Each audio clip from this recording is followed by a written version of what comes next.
Welcome to the Tradies in Business podcast with your hosts Warwick Bidwell and Nicole Cox. Divert your phone and grab a brew as Waz and Nick unpack tips, tales, secrets and stuff-ups from guests both inside and outside your trade, helping educate and inspire you to break the cycle of gut-busting and money stress and create a true trade business. Good morning, listeners, or maybe it's good afternoon or good evening or good night. How are you? Thank you for joining us. Warwick's trying very hard to be funny and cheer me up today. Maybe it's not even a good morning, afternoon, evening or night. Maybe it's just a morning. Morning. Hello. Yes. Hello. It's a day. It's another day. It is another one of those things we call days. They all end in Y. Sometimes I'm not sure. Sorry, Coxie. Sometimes I'm not sure when I farewell my wife when she goes off to work at the big hospital. I'm not sure how to say have a great day because I know what she gets up to there and I know the stuff that she's exposed to, and I don't think you can really have a great day doing that. My husband tells everyone to have a happy day, which I think is very ambitious and not really practical. You must be an optimist. Sometimes when it suits. So he will leave the house. He rarely leaves the house because he works from his home office as well. But at the moment he's doing some on the tools work.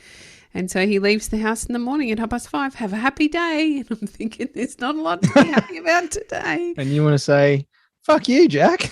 Get fucked. Go on your horse. Piss off. Oh, by the way, this is a Fuck It Friday episode, listeners. I just turned it into one. So, Coxie, yesterday. It was another day, but it was a significant day, or at least in the media it was a significant day. I am a bit of a cynical bastard, I suspect, when it comes to some of these things. Even things like Father's Day and Christmas and You're going to take it that far, holy oh moly. yeah, I'm just Mr. Grinchy. I'm just wheeling the Gatling gun in here. I'm just going to take aim at everything. I love Christmas and I love Mother's Day. I have a dislike for the commercialization and, dare I say, virtue signaling nature of a lot of these things now. And I find it distasteful because I think it actually detracts from the true power of those days or the true meaning of them. And that sounds a bit cliched in itself, Coxie. But I feel like there's a lot of box ticking by people. They do the thing because it's a thing we're supposed to do. There's a lot of lip service, I agree. I avoid them actually posting about them, or I did say to the builder on Monday morning, I think I'm the only person in the world that hasn't posted a photo with my father or my husband for Father's Day. And I don't feel like I need to advertise it. I'm in the moment. And likewise, when days like yesterday come around, we do an arbitrary post, I suppose, because it's expected, and it never sits well with me because those days, sure, I think they're important to raise the conversation, to get people talking. And the problem with them is that tomorrow they forget, or tomorrow they stop thinking about it. And that's the problem for me. And that's part of my issue with some of those other traditionally celebrated events. Actually, it's not traditionally, it's modern stuff. And I think a lot of people don't even realize that a lot of these days were created in modern history. And I'm okay to celebrate mothers and fathers and carers and all that sort of stuff. We have so many days, there's national days for this and weeks of that. And I mean, even last month, August was Tradies National Health Month. Mm-hmm. What does that even mean? How does that actually change anything? And there's all this thing about having conversations, which we do here on the podcast, listeners. We're having conversations here and we're trying to raise awareness. And I believe that is still important. And I also personally feel like there's not enough done to take it broader and also more consistently over time. I think that there should be a class in your final year of high school, or maybe any year of high school, in which we learn how to have better conversations and we learn how to recognise mental health for people with good mental health or people who are suffering with their mental health. I think that we should be educated on how to identify, how to assist, how to create a conversation with them, how to touch base with them and keep in contact with them, how to facilitate finding care where necessary or finding somebody else to talk to where you don't have the skills and yet it's not spoken about. And surely in that group there would be a huge need for it. Well, we know there is. But imagine if our kids were educated in that and then they come out into the workforce and they carry that education with them forever. There's not something you forget. I remember barely, because it was so long ago that I was at university, we had a subject for professional communication. Now, that was aimed specifically around business communication and how to write letters and communicate in sales meetings and those sorts of things. I don't have kids at high school, Coxie, and you might be able to set me straight on this, but I don't believe that there's anything taught around communication and relating to other people. I mean, we should be taught about rapport building and questioning skills and listening skills and how to actually handle conflict and all the stuff that actually screws most of us up later in life as adults when we're trying to employ people in our businesses or have relationships. I mean, you've just got to look at the plethora of counseling services out there and the fact that they are absolutely overwhelmed. Everything from basic counseling through to full psychology and psychiatry services are just they're straining under the load because we're not taught any of this stuff anymore. Because we don't live in tribes, we don't have that sort of passing on of generational knowledge and skills, and our lives are very, very different. We communicate differently these days, and I feel like that's a big part of what should be happening after things like Are You OK Day. Where's the follow-up? Yeah, we've got the awareness. There's a problem. Great. Let's all talk about the problem. But talking about the problem doesn't actually fix the problem. What we need, more so even than some of the amazing acute crisis services for people who have actually tipped into a dire need to talk to somebody, I feel like there's still a big gap. And we were talking about a particular social media post that was probably making this same point, and I'm sort of borrowing a little bit from that post by someone about the fact that, you know, there needs to be services for people who need to talk rather than just asking the question, are you okay? But what about the in-between stuff?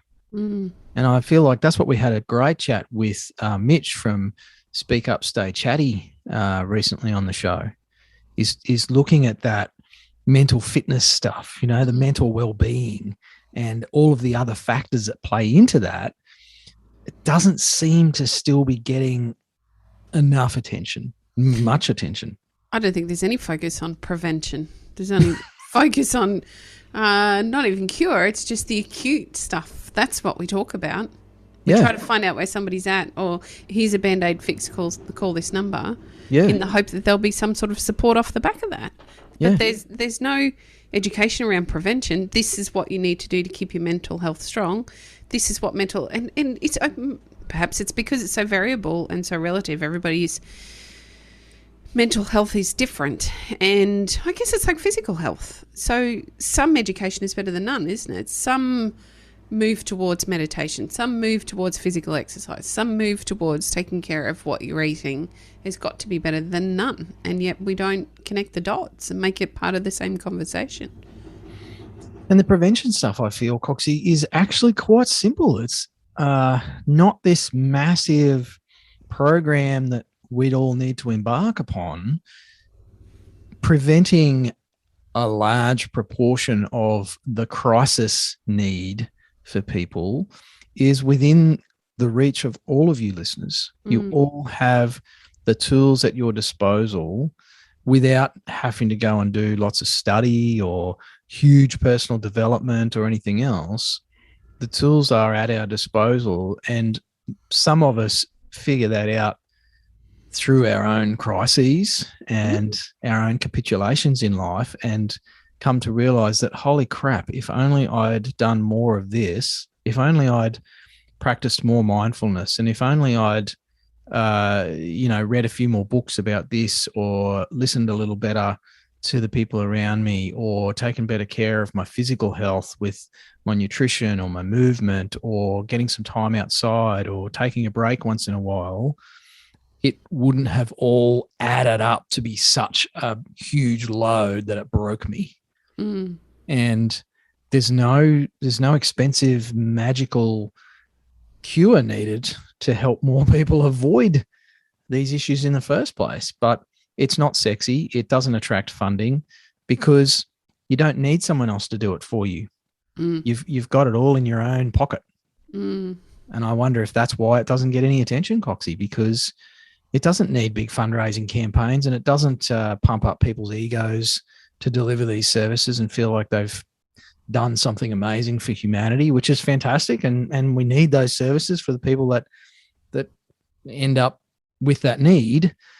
I'm probably talking around in circles a little bit on something that still annoys me, I guess, is that there seems to be no money in prevention. There isn't, and I don't think there's even a lot of work in highlighting what prevention looks like. It's a big part of why we did our challenge this month, so that, we know what the lead up to Christmas is like, and it's so complicated again this year with not knowing what's going on with lockdowns and whether we can see family, and, it's a pretty tough time. Again, we're seeing those messages come through consistently from both our members and our listeners and our followers. And I guess part of the idea of having a 30-day challenge was that we could maybe encourage people to take 10 or 15 minutes out of their day to spend on themselves and use some of those preventative techniques that you and I have learned to start to take better care of themselves, leading into an even more stressful time. We're mixing up this weirdness now with the normal rush that comes with Christmas. Everybody wants everything done before Christmas. I still don't get it, and yet I'd probably lean into it myself at times. So it's a great opportunity to start taking that time out and creating the habit. It's about creating the habit now, before you capitulate, before we get to that busy time. And September's the perfect time to do it. It's a little bit warmer. The days are a little bit longer. We tend to find an extra bit of time in the day because it feels like it's longer.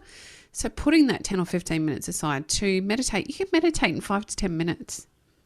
It's easy. You can do it in your ute on the way to when you get to work. You can do it in the driveway when you get home. You can do it for 10 minutes sitting on your bed before you get up in the morning. It is not hard to do.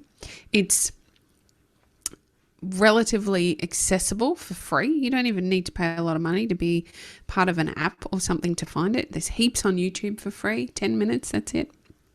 Or you can do it mindfully in your own way. I don't always meditate using my app. Sometimes it's watering my garden. The only thing I'm actually thinking about is the sound of the water hitting the plants. I don't know how it happens, but it happens because it's something that I love. So there'll be something in your life that you enjoy that much. Lots of our members are surfers. And I know that a big part of surfing is that blissful nirvana point that you have while you're out there on the water. Yep. Or we've got lots of cyclists too. Same thing again. There's that crucial point in cycling where you can't think about anything but the burn in your legs.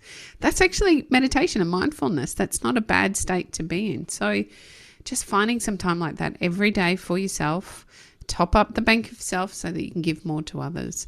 And more than anything, it's preventing you reaching that stage of burnout. It's preventing you reaching that stage of overwhelm and preventing you from feeling so crappy that there's no way for you to pull yourself back out again. Invest in it now before you start to feel that way. Mental well-being is, dare I say it, Coxie, but flirting with some controversy here. It's not as simple as just getting a needle in the shoulder. That's not going to fix it. And yet it's as simple as 10 minutes a day. There's no quick jab that's going to make everything go back to normal and make everything better. It's a daily habit. It's called discipline. And if you go look up the actual meaning of discipline, discipline is about teaching and learning. It's not about belting someone around the ears and making them conform. That's not discipline. the true meaning of discipline is actually, it's the way. It's comes from the word disciple. It's about following a way, following a path. And that path is lots of little steps. It's 10 minutes a day of mindfulness. It's not having that third bottle of Coke or whatever your chosen, sugary, addictive substance is, whatever the heck is going on there. So, they're simple little things. They're not sexy. They're not exciting. They're not going to get you on the front page of the paper, but they might just keep you out of the mental health unit at your local hospital. They might stop you from having a breakdown and being unable to work for months on end. So the payoff is massive. The investment is tiny, but it does take daily practice and daily discipline to make those things actually work for you. And you won't notice the results today or tomorrow or after a week. And I wonder if that's why more people don't do it, Coxie, because within the practice itself, you don't notice the effect. But it's like every breath. If you skip 3 or 4 breaths, you'll notice the effect pretty quickly. It's probably no different than eating well or exercise. It takes some time to see the results of that as well. That's not a quick fix. And I guess nobody likes doing that a whole bunch either. So maybe therein lies the issue. It's hard work every day. So Coxie and I have, we've basically shared our own disciplines with you listeners and the rest of our community, including our tradiepreneurs that work directly with us through the TIB 30 challenge. We've been banging on a bit about this. It is only the 10th of September. You can still jump on board. There's no penalty for starting late. There's no reward for starting early, except that you get the jump on everybody else. But it's just to help you form some of these disciplines. So we want to help you discover the fabulousness that is some simple daily disciplines. We've created a list of 15 ideas for you. They are really simple, low or no cost. They don't take any more than 5 or 10 minutes for many of them. Some of them don't take any time at all. And Coxie and I have seen over probably 20 years plus the benefit that these simple daily habits can create for you. So if you want to be a part of that, head over to the website. There is a really annoying pop-up that will take you to the free stuff page. It is annoying. But go to tradiesinbusiness.com.au. We'll put the link in the description for today's show as well. Go and grab the calendar and the list of 15 ideas and just see if you can't knock out 4 days in a row, 7 days in a row, 3 days in a row, whatever it is, of just one of these little habits each day and, do something a little different for yourself and make every day Are You OK Day. Love it. Thanks for listening. Hooroo. You've been listening to the Tradies in Business podcast with Warwick Bidwell and Nicole Cox. Find out more about today's guest, tools for your trade business and other cool stuff at tradiesinbusiness.com.au.